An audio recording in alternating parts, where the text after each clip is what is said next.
Olá, irmãos, nós estamos aqui na oficina agora para pegar o carro. Graças a Deus nós tivemos o privilégio de consertar a caminhonete, trocar todas as peças que estavam ruins. Está bem, porque amanhã nós não tínhamos nem condições para ir para a aldeia, porque o pneu estava rodando no arame e assim agora já vai ficar bom, em nome de Jesus. Damos graças também a todos vocês que estão participando deste almoço, que não é para mim, não é para minha família, mas é para ajudar a restaurar vidas. Amanhã nós teremos cerca de 20 a 25 índios sendo batizados.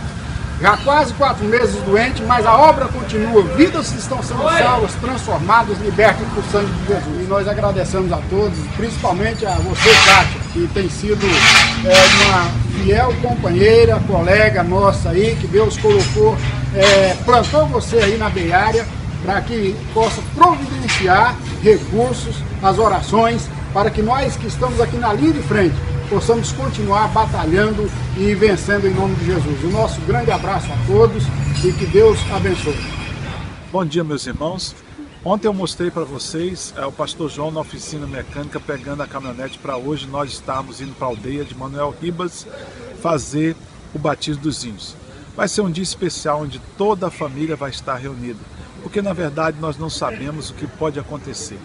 Aqui nós estamos empenhados em trazer uma palavra de conforto, de esperança para a família, porque a situação do João é um pouco indefinida. Ele está fazendo tratamento de quimioterapia, mas estará fazendo os exames para ver o estado que está o câncer. Mas cremos em Deus que tudo vai dar certo. Queremos dizer e agradecer a você que está participando da feijoada.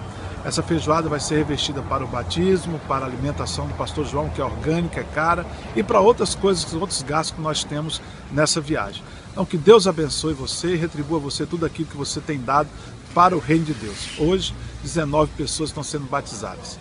Fique com Deus e lembre-se, se Deus é por nós, quem será contra nós? Pastor Ribamar.